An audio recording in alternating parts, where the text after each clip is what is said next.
దైవజనులు, పాస్టర్స్, చేరు వచ్చిన దేవుని పిల్లలైన మీ అందరికీ మన ప్రభువును రక్షకుడైన యేసుక్రీస్తు నామమున నా వందనములు తెలియజేస్తున్నాం. ప్రియమైన దేవుని పిల్లలారా, శ్రద్ధ కలిగి కొన్ని నిమిషాలు దేవుని మాటలను విందాం. ప్రియులారా, ఒకసారి మన బైబిల్లో ఒక మాటను మనం చూడగలిగితే తిమోతికి రాసిన 2వ పత్రిక 2వ అధ్యాయము 16వ వచనాన్ని ఒకసారి చూద్దాం. తిమోతికి రాసిన 2వ పత్రిక 2వ అధ్యాయము 16వ వచనాన్ని ఒకసారి మనం చూద్దాం. అపవిత్రమైన వట్టి మాటలకు విముఖుడవై ఉండము. అట్టి మాటలాడువారు మరీ ఎక్కువగా భక్తిహీనులు అవుదురు. అపోస్తులైన పౌలు గారు వ్రాసిన పత్రిక. అపవిత్రమైన వట్టి మాటలకు విముఖుడుగా, దూరముగా ఉండు, వాటికి దగ్గరగా ఉండకు. అట్టి మాటలు మాట్లాడువారు మరీ ఎక్కువగా భక్తిహీనులు అవుదురు. ఈ మాటను మనం ఆలోచిస్తే ఏమంటే, భక్తి అనేది ఎంత ప్రాముఖ్యమైనదో మన జీవితంలో మనం ఆలోచిస్తే, భక్తి లేకపోతే దేవుడు మనల్ని స్వీకరించడు. భక్తి అనేది క్రైస్తవ జీవితంలో చాలా ప్రధానమైనది. అందులో ముసలమ్మ ముచ్చట్ల గురించి మాట్లాడుతూ అపవిత్రమైన వట్టి మాటలను ప్రక్కన పెట్టి అలా మాట్లాడే వారికి విముఖుడుగా ఉండమన్నాడు. అదే తిమోతికి రాసిన 2వ పత్రిక 3వ అధ్యాయము 5వ వచనాన్ని కూడా మనం చూడగలిగితే, తిమోతికి రాసిన 2వ పత్రిక 3వ అధ్యాయం 5వ వచనాన్ని మనం చూడగలిగితే, పైకి భక్తి గల వారి వలె ఉండియు దాని శక్తిని ఆశ్రయింపని వారునయుందురు. ఇట్టి వారికి విముఖుడవై ఉండుము. ఇలాంటి వారికి దూరంగా ఉండు అంటున్నాడు. అదేంటండి? పైకి భక్తి గల వారి వలె ఉండి ఆ భక్తి అనగా ఆ శక్తిని ఆశ్రయించని వారునయుందురు. అంటే పైకి భక్తి పరులు, పైకి మేము భక్తులము, పైకి మేము దేవుని నమ్మాము అని అనుకుని భక్తిలోని శక్తిని అనుభవించని వారు, శక్తిని తెలుసుకొనని వారికి దూరంగా ఉండేందుకనే మంచిది తిమోతి అంటున్నాడు. ఏమండి మాటలు? తిమోతి గారు ఏమండి గొప్ప దైవజనుడు, యవ్వనంలో ఉన్న గొప్ప దైవజనుడు. ఆయన గురువు గారైన పౌలు గారు రాసిన పత్రికలోని మాట. పైకి భక్తి గల వారి వలె ఉంటారట, కానీ దాని శక్తిని ఆశ్రయించని వారు. భక్తిలో ఉన్న శక్తి, ఏమంటే భక్తి అంటేనే శక్తి అండి. భక్తి అంటేనే శక్తి. ఎలా శక్తి? ఏమంటే భక్తిగా ఉన్న వారికి ఎన్నో పరీక్షలు వస్తాయి, అప్పుడు నిలబడాలి శక్తిమంతుడుగా. ప్రియమైన దేవుని పిల్లలారు, ఈ రోజుల్లో భక్తి అంటే, భక్తిని గురించి మనం ఆలోచిస్తే చాలామందికి భక్తి మీద అవగాహన లేదనే చెప్పాలి. ఏమండి, బైబిల్లో దేవుడు రాయించిన మాటలను మనం స్పష్టంగా ఆలోచించగలిగితే, ఒకసారి పేతురు గారు రాసిన పత్రికను కూడా మనం చూస్తే, భక్తి పరుల గురించి దేవుడు అంటున్న మాటను మనం శ్రద్ధగా మనం చూడగలిగితే, మొదటి పత్రిక 4వ అధ్యాయము 14వ వచనాన్ని చూద్దాం. పేతురు గారు రాసిన మొదటి పత్రిక 4వ అధ్యాయం 14వ వచనం. బైబిల్లో తీసి చెబుతున్నాను నేను, సొంతంగా చెప్పడం లేదు. బైబిల్లో మనం చూడగలిగితే పేతురు గారు రాసిన మొదటి పత్రిక 4వ అధ్యాయం 14వ వచనాన్ని ఒకసారి చూడండి. క్రీస్తు నామము నిమిత్తము మీరు నిందల పాలైన ఎడల మహిమా స్వరూపి అయిన ఆత్మ, అనగా దేవుని ఆత్మ మీ మీద నిలుచుచున్నాడు గనుక మీరు ధన్యులు. ఏమంటే ఇక్కడ ఒక అద్భుతమైన మాట చెప్పడం జరిగింది. క్రీస్తు నామము నిమిత్తము మీరు నిందల పాలైన ఎడల, మీరు నిందల పాలైన ఎడల అంటే యేసుక్రీస్తును నమ్ముకున్నందుకు, క్రీస్తు నామము ధరించుకున్నందుకు మీకు నిందలు వస్తే, మీకు బాధలు వస్తే, మీకు కష్టాలు వస్తే, ఏమండి మహిమా స్వరూపి అయిన ఆత్మ, అనగా దేవుని ఆత్మ మీ మీద నిలుచుచున్నాడు. అంటే క్రీస్తు కోసం మీరు నిందలు అనుభవిస్తూ ఉంటే పరిశుద్ధాత్మ దేవుడు మీ మీద ఉన్నాడు కాబట్టి మీరు మరీ ధన్యులు అంటున్నాడు. అంటే క్రీస్తు నామము నిమిత్తము నిందల పాలు. యేసుక్రీస్తు కోసం మనం ఎప్పుడు నిందలు పడుతున్నామండి? ఆయన నామం కోసం ఎప్పుడన్నా నిందలు పడుతున్నాం? మనం నిందలు అనుభవిస్తున్నామా? యేసుక్రీస్తుని గూర్చి నువ్వు ప్రకటించేటప్పుడు నింద అనుభవిస్తున్నావా? నింద అనుభవిస్తే అది భక్తి. అప్పుడు పరిశుద్ధాత్మ దేవుడు నీ మీద నిలుచుచున్నాడు. ఇక్కడ బైబిల్లో రాయబడిన మాటలకి మన జీవితాలకి చాలా వ్యత్యాసం ఉంటుందండి. పరిశుద్ధాత్ముడు నీ మీద నిలబడాలంటే నువ్వు కూర్చొని ప్రార్థన చేసి పరిశుద్ధాత్ముడు రా రా అని అరిస్తే నీ దగ్గర రాడు. పాయింట్ చెప్పాడు బైబిల్లో. ఏమని చెప్పాడు తెలుసా? క్రీస్తు నామము నిమిత్తము నువ్వు, నేను చెప్తున్నానా బైబిల్లో ఉందా? బైబిల్లో ఉంది కదండి. క్రీస్తు నామము నిమిత్తము మీరు నిందల పాలైన ఎడల సత్యస్వరూపైన ఆత్మ అనగా పరిశుద్ధాత్ముడు మీ మీద నిలుచుచున్నాడు. పరిశుద్ధాత్మ దేవుడు మీ మీద నిలవాలంటే క్రైస్తవుడా నువ్వు నిందలు పడాలి.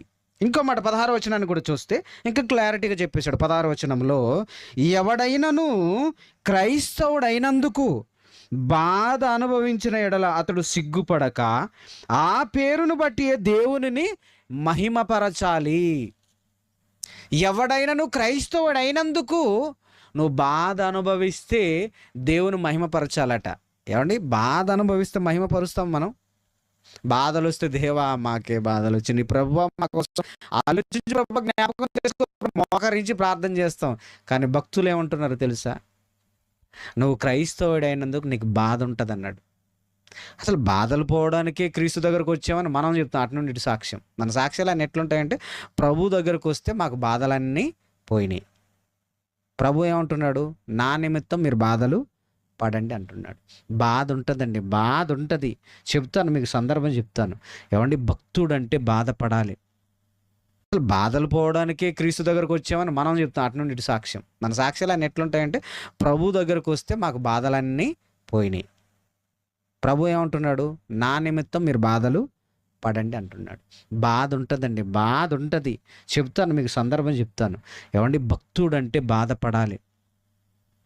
నేడున్న క్రైస్తవ ప్రపంచాన్ని చూస్తుంటే, బైబిల్లో ఉన్న భక్తుల చరిత్రలు చూస్తుంటే ఒకంత ఆశ్చర్యం వేస్తుంది. ఏంటి మన భక్తి ఏంటి ఇలా ఉందని. ఏమంటే మీరు ఆలోచించండి. ఒక భక్తుడి గురించి నేను చెప్తాను. ఆయన భక్తి ఎంత గొప్పదో ఈరోజు మన భక్తి ఎంత గొప్పదో తేలిపోతుంది. మనకందరికీ తెలుసు దానియేలు భక్తుడు. ఏమంటే దానియేలు గారు సుమారుగా బాలుడుగా ఉన్నప్పుడే, దానియేలు అంటే యూదా జాతికి సంబంధించిన యువరాజు అండి. అంటే యూదుల వంశంలో నుండి పుట్టారు. రాజవంశం దానియేలు గారిది. రాజవంశంలో పుట్టిన రాజకుమారుడుగా బ్రతకవలసిన దానియేలు గారు ఏమండి యూదులు బబులోను చెరకు వెళ్ళారు. బబులోను రాజు వచ్చి, బబులోను చక్రవర్తి ప్రపంచాన్ని పరిపాలించిన సామ్రాజ్యం. మొట్టమొదటిగా యూదులు బబులోను చెరకు వెళ్ళారు. చెర అంటే తెలుసు కదా, బానిసలుగా వెళ్ళారు. బానిసలుగా ఎందుకు వెళ్ళారు? ఆ చరిత్రను ఒకసారి మనం చూస్తే ఏమండి, బానిసలుగా వెళ్ళడానికి యూదా రాజులు బానిసలుగా వెళ్ళడానికి ఒక పొరపాటు చేశాడు ఒక రాజు. ఏంటో పొరపాటు అంటే, హిజ్కియా అనే రాజు అండి, చాలా భక్తిపరుడు. ఆయనకు అనారోగ్యం వచ్చింది, చావుకు దగ్గరైపోయాడు. దేవుడికి ప్రార్థన చేశాడు. 15 సంవత్సరాల ఆయుస్సును దేవుడు ఆయనకి ఇచ్చాడు. ఇచ్చిన తర్వాత మనసును గర్వించి తన మనసులో గర్వించాడు. దేవుని మర్చిపోయాడు. మనసులో గర్వించి కొన్ని చిన్ని తప్పిదాలు చేశాడండి. అప్పుడు దేవుడు యూదుల గురించి ఒక శాపం చెప్పాడు. ఒకసారి ఆ మాట చూద్దాము. చరిత్రలో మనం చూడాలి. ఎందుకంటే భక్తి, వాళ్ళ భక్తి ఎలా ఉందో, ఈరోజు క్రైస్తవులుగా ప్రభువుని నమ్ముకున్న మన భక్తి ఎలా ఉందో ఒకసారి మనం బేరీజు వేసుకోవాలి. అందుకే ఏమండి, చరిత్రలో జరిగిన సంఘటనలు యుగాంతమందున్న మనకి బుద్ధి కలుగుటకు, ఏమండి చరిత్రలో జరిగిన సంఘటనలు దేవుడు చదువుకోమనే బైబిల్లో రాయించాడు. చూద్దాం ఒకసారి ఆ సందర్భాన్ని చూడగలిగితే.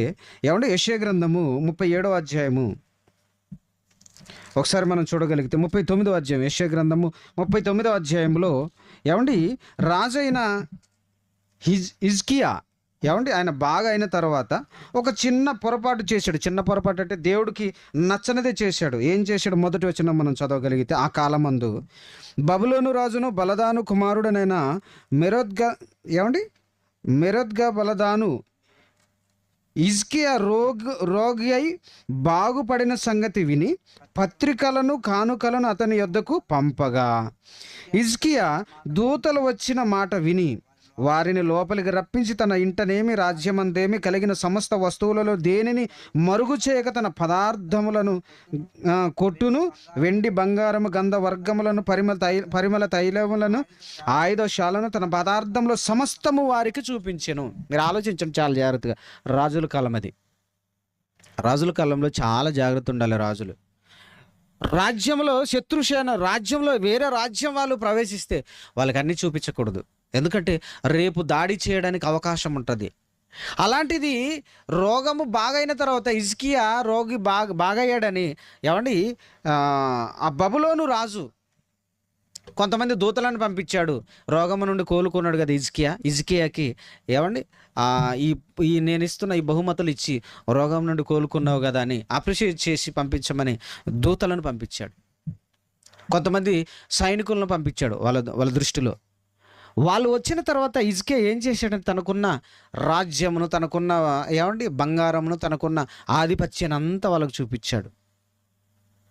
దేవుడు కోపం వచ్చిందండి. దేవుడు కోపం వచ్చి ఏమన్నాడు తెలుసు? వెంటనే ఒక ప్రవక్తను పంపించాడండి.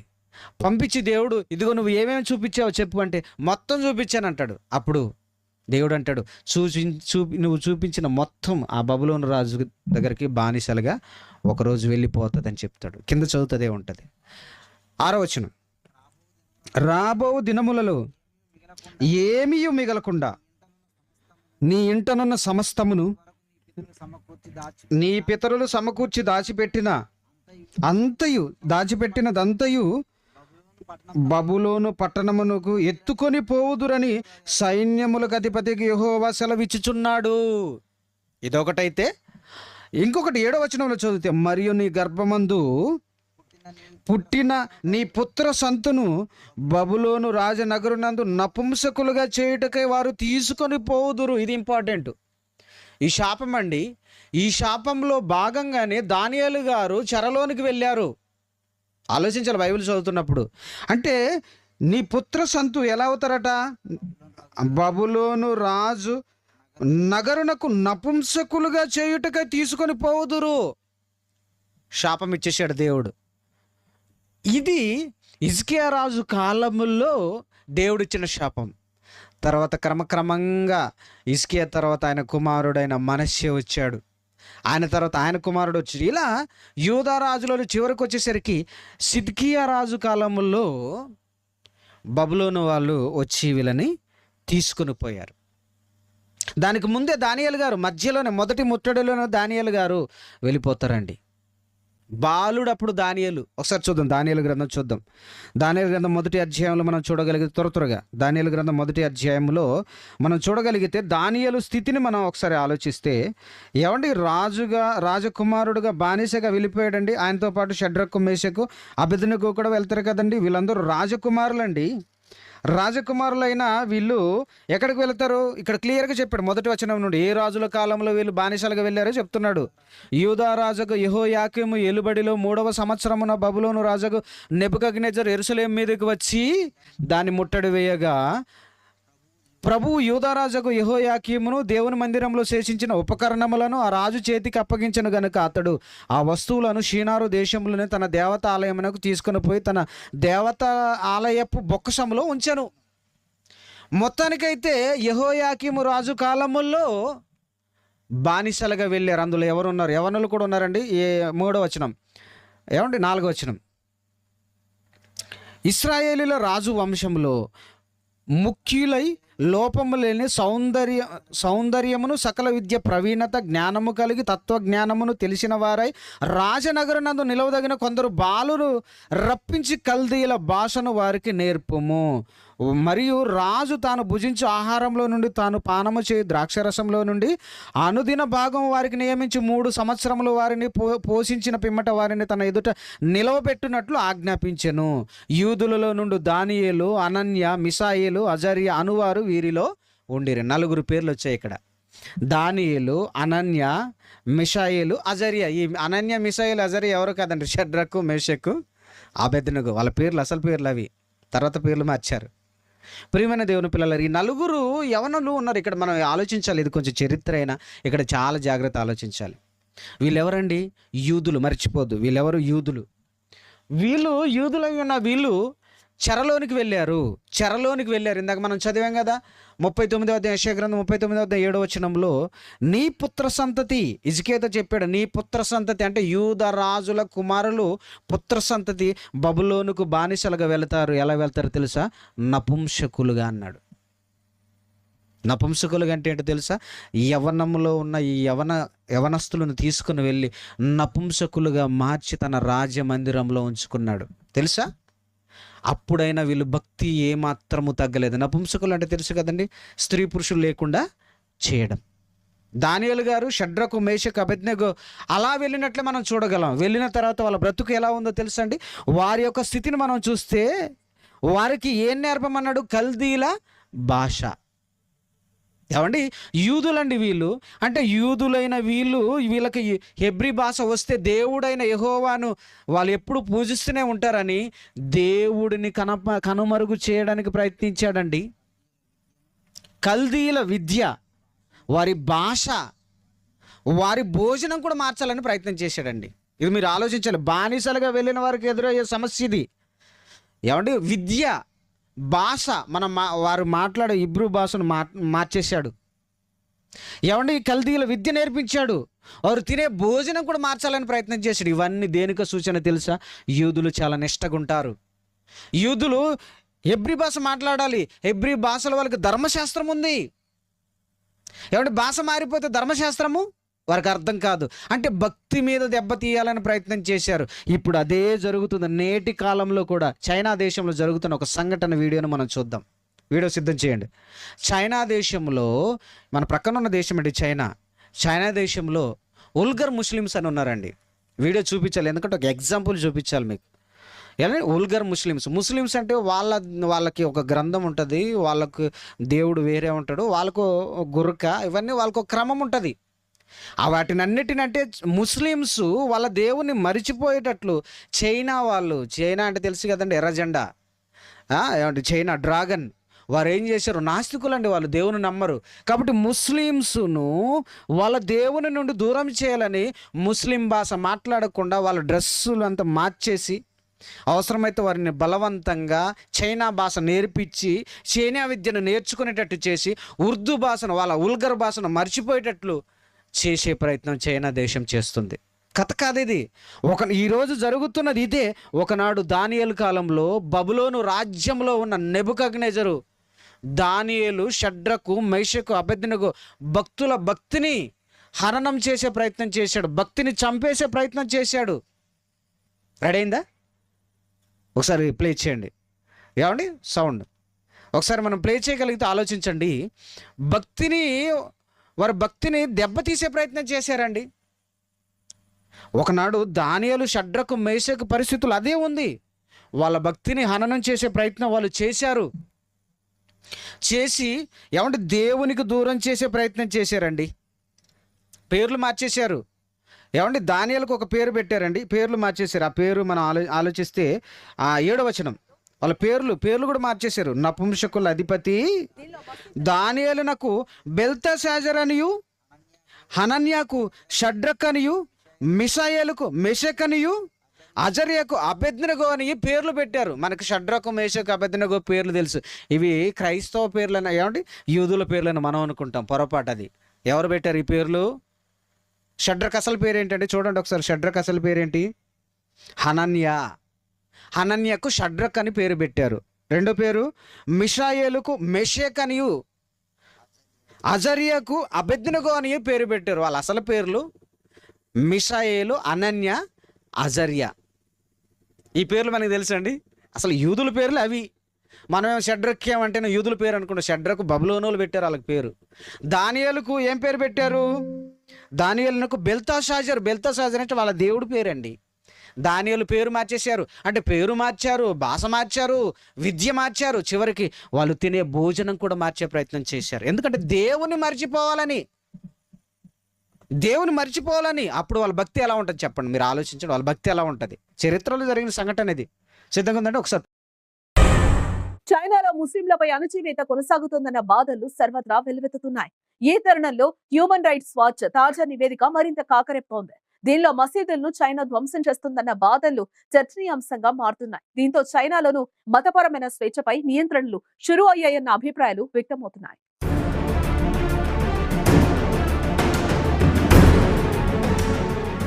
మసీదులను చైనా ధ్వంసం చేస్తోందని, ముస్లిం ప్రార్థనా స్థలాల స్వరూపాన్ని పూర్తిగా మార్చేస్తోందని హ్యూమన్ రైట్స్ వాచ్ తాజా నివేదికలో ఆరోపించింది.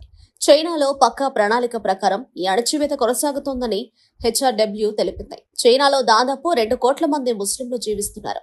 అధికారికంగా తమది నాస్తిక దేశంగా చెప్పుకునే చైనా ఇక్కడ ప్రజలకు మతపరమైన స్వేచ్ఛ ఉంటుందని వివరిస్తోంది. అయితే కొన్ని మతాలపై ఇక్కడ అణచివేత నానాటికి పెరుగుతోందని, ఈ మతాలను నియంత్రించేందుకు చైనా ప్రయత్నిస్తోందని అంతర్జాతీయ పరిశీలకులు ఆరోపిస్తున్నారు. హెచ్ఆర్డబ్ల్యూ నివేదికపై స్పందన కోసం చైనా విదేశాంగ శాఖ మైనారిటీ వ్యవహారాల కమిషన్ల నుంచి ఎలాంటి స్పందన రాలేదు.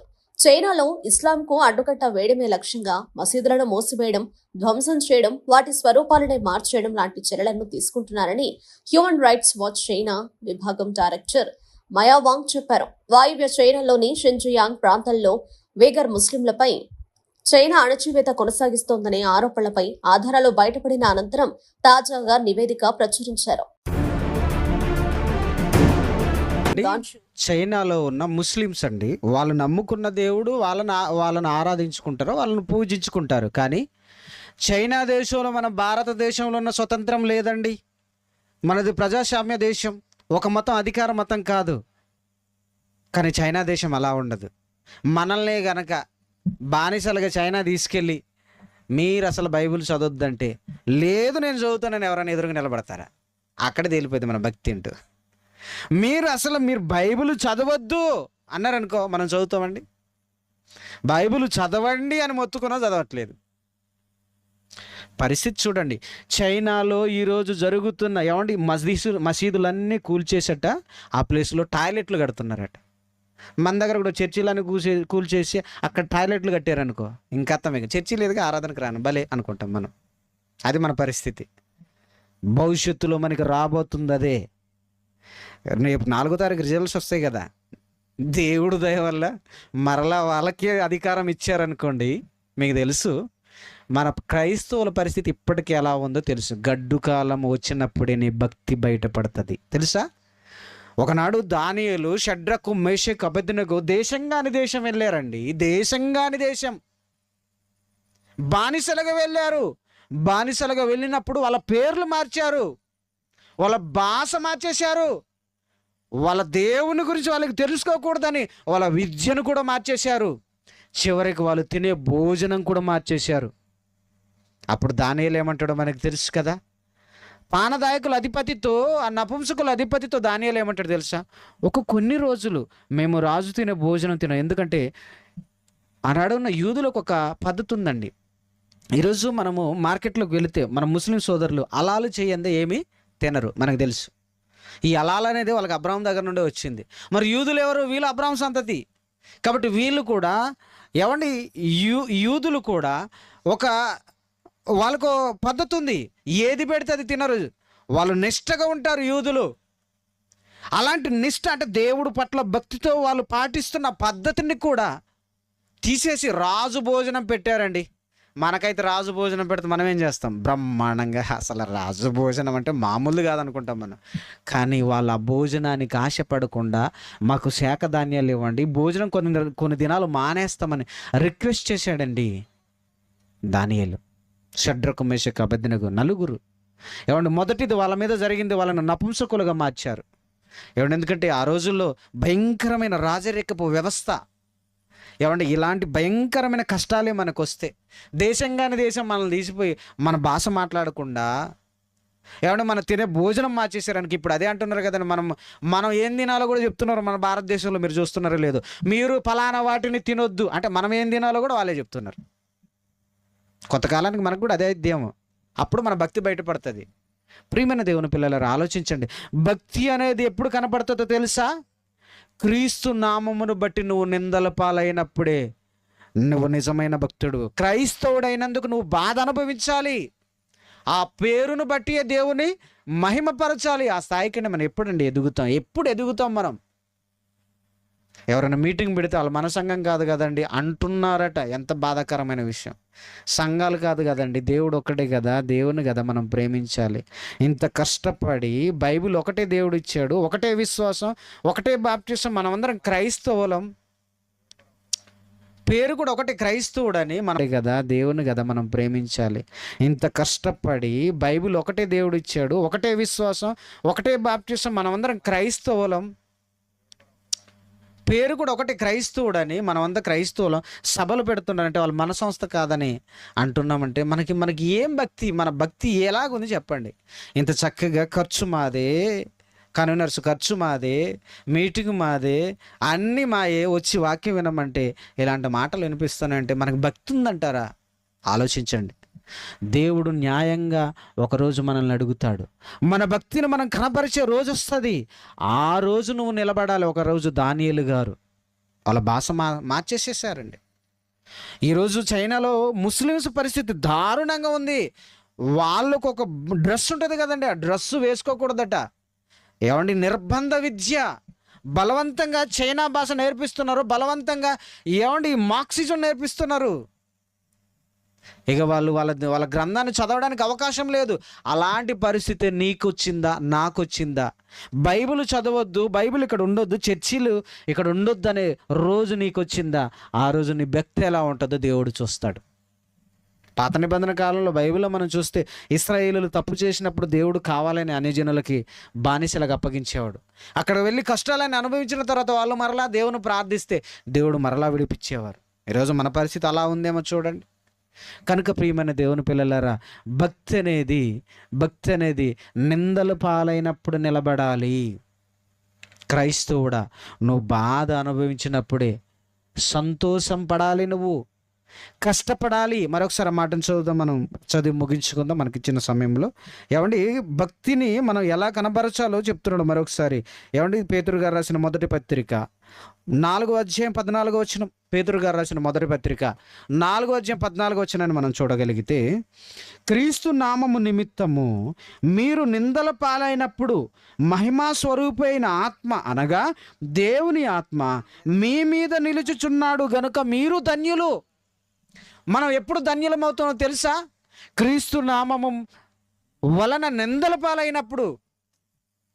నిందలు వస్తాయని దేవుడు చెప్పాడు. క్రీస్తు కోసం బ్రతుకుతున్నప్పుడు కష్టం ఉంటుందని చెప్పాడు. ఎప్పుడండి మనం ఎదుగుతాం? ఎదగాలి. క్రీస్తు కోసం నిందలు అనుభవించే స్థాయికి మనం ఎదగాలి. కష్టం వచ్చినప్పుడు అప్పుడు నిలబడతాం. దేవుడు ముందే చెప్పాడు, క్రైస్తవ జీవితము పువ్వుల బాట కాదు. పాట పాడతాం కదండి, 2 దారులు. ఏ దారి కావాలా మానవ? ఏ మానవ? ఒకటి పరలోకం, మరి ఒకటి పాతాళం. పరలోకము మార్గం ఎలా ఉంటుందట? ఇరుకంటే ఏంటి? కష్టంగా ఉంటుంది. పాతాళం మాత్రం విశాలం, ఏ కష్టం ఉండదు. పరలోక మార్గము ఇరుకంటే కష్టాలు, కన్నీళ్ళు, బాధలు. మరి ఇరుకు మార్గంలో నువ్వు ప్రయాణం చేయగలిగితేనే గమ్యం చేరుకుంటావు, పరలోకం. కాబట్టి భక్తులైన వారు ఇరుకులోనే ప్రయాణం చేశారు. బైబిల్లో ఉన్న భక్తులందరినీ మనం చూస్తే కష్టాలలో వాళ్ళు నడిచారు, ముళ్ళ బాటలో నడిచారు. మనము నమ్మిన ప్రభువు కూడా ఏ బాటలో నడిచాడు ఆయన? ఏమండి, ఎబ్రీ పత్రిక 5:7 ముగించుకుందాం. ఎబ్రీ పత్రిక 5:7 మన ప్రభు అయిన యేసుక్రీస్తు వారు మన రక్షకుడు, మన పాపములకు విమోచకుడు. ఆయన ఎలా నడిచాడట? శరీరధారి అయి ఉన్న దినములలో. ఎబ్రీ పత్రిక 5:7 కొత్తగా రాసుకొని రాలేదు, బైబిల్లో ఎప్పుడు ఉన్న మాటే. ఎందుకంటే మనకి ఇలాంటివి కనపడవండి. మనకి ఎలాంటివి కనపడతాయి అంటే, నిన్ను కాపాడువాడు కొనకడు, నిద్రపోడు. ఎందుకంటే నీకు నిద్ర వస్తుంది కదా. యెహోవా నా కాపరి, నాకు లేమి కలగదు. ఇవే కనపడతాయి మనకి.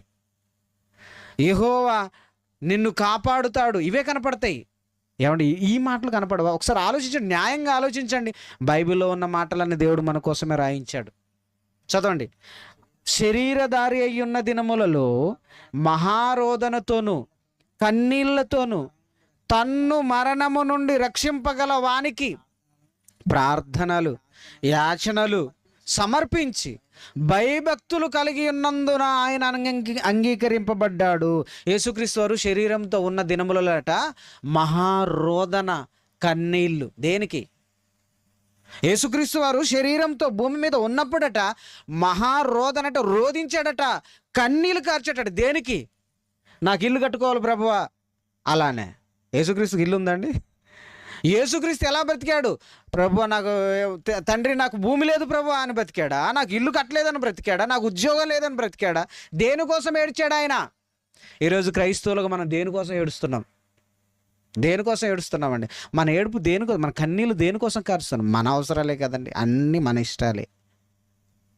ప్రార్థన చేయమని ఇస్తారండి, పెద్ద చిట్టి, కిరాణా సామాన్ల చిట్టు ఉంటుంది కదా, మన అవసరాలు. అయ్యగారు ఎవరైనా నేను ప్రార్థన చేస్తానంటే చాలండి, కిరాణా సామాన్ల లిస్ట్ తెచ్చిస్తారు. ఏమని? ఒక్కడు కాదు మనకి. మా పెద్దోడి కోసం ప్రార్థన చేయ్యా, చిన్నోడి కోసం చేయ్యా, నడిపుడు కోసం చేయ్యా, ఈ బిడ్డల కోసం చేయ్యా. ఒక ఆవిడ వచ్చింది, ఒక ఆవిడ వచ్చి ఏమంటుంది తెలుసా? మా చిన్నోడి కోసం ప్రార్థన చేయండి అయ్యగారు అని అడుగుతుంది ఒక ఆవిడ, నాకు తెలిసిన ఆవిడ. మరి పెద్దోడి కోసం అడగవమ్మంటే పర్లేదు దగ్గర వాళ్ళు సెటిల్ అయిపోయారు అంటుంది. ఏంటంటే వాళ్ళకి ఉద్యోగాలు వచ్చి వాళ్ళు సెటిల్ అయిపోయారట. ఇప్పుడు పనికి రాకుండా తిరిగేవాడు ఎవరు? చిన్నోడు. అంటే పనికి రాకుండా తిరిగేటప్పుడే దైవజనుల దగ్గర తీసుకొచ్చి వీడి కోసం ప్రార్థన చేయమంటావా? మరి పెద్దోడు మాత్రం సెటిల్ అయిపోయాడు, దేవుల్లో ఉన్నాడా? అది నాకు అనవసరం. వాళ్ళు డబ్బు సంపాదిస్తున్నారు, 4 రాళ్ళు కూడబెట్టుకుంటున్నారు, ఇల్లు కట్టుకున్నారు, వాళ్ళు బాగున్నారు. అదే వాళ్ళ భక్తి జీవితంలో ఎలా ఉన్నారో ఆలోచించావా? దేవుడి కోసం ఏమని చేస్తున్నారో ఆలోచించాం మనం ఏంటంటే భూమి మీద మంచిగా బ్రతుకుతే చాలు అనుకుంటున్నావు. కాదండి, నువ్వు పరలోకాన్ని సంపాదించాలి. అది నీ గురి, అది మన ధ్యేయం. యేసుక్రీస్తు వారు శరీరధారి అయి ఉన్న దినములలో మహారోదన దేనికోసం తెలుసా? ఈ నశించిపోతున్న సమాజాన్ని చూశాడు, ఇలాగ సమాజానికి వాక్యం చెప్పాలని రోదించాడు. ప్రతి దినము ఇతర సమీప గ్రామాలకు వెళ్ళాడు, పరలోకం గురించి చెప్పాడు. పరలోక రాజ్యం సమీపించుచున్నది, మనం వెళ్ళాలి అక్కడికి అని యేసుక్రీస్తు వారు శరీరధారి అయి ఉన్న దినములలో మహారోదన, కన్నీళ్ళు కార్చాడు. తన్ను మరణము నుండి రక్షింపగల తండ్రి అయిన దేవుడికి ప్రార్థనలు, యాచనలు చేసి భయభక్తులు కలిగి ఉన్నందున అప్పుడు యేసుక్రీస్తు వారు పరలోకానికి అంగీకరింపబడ్డాడండి. మరి మనం కూడా శరీరంతో ఉన్నాం కదా, మరి ఆయన కోసం మనం ఏం చెప్తున్నాం ఆలోచించండి. ఇలాంటి సభలు ఏంటో తెలుసా? దైవ కార్యక్రమాలు ఏంటో తెలుసా? నిన్ను దేవుని వైపు మళ్ళించే కార్యక్రమాలు ఇవి. సొంత డబ్బులతో, సొంత ఖర్చుతో ఇక్కడున్న మేడం, సారు వాళ్ళకు సహకారులుగా ఏమండి ఎందుకండి చేయాలి? సంస్థలు ఇచ్చే డబ్బులు కాదు ఇవి, ఎవరో ఇస్తే చేసే కార్యక్రమం. బైబిల్ ఓపెన్ సిటీ ఎప్పుడు చేయది. సొంత డబ్బులు పెట్టి దేవుని గురించి 4 మాటలు సమాజానికి వినిపిస్తే ఇవే కదా మమ్మల్ని పరలోకానికి తీసుకెళ్ళాయని ఒక మంచి మోటోతో బైబిల్ ఓపెన్ సిటీ ఈరోజు ముందుకు వచ్చింది. దయచేసి స్వాగతించండి.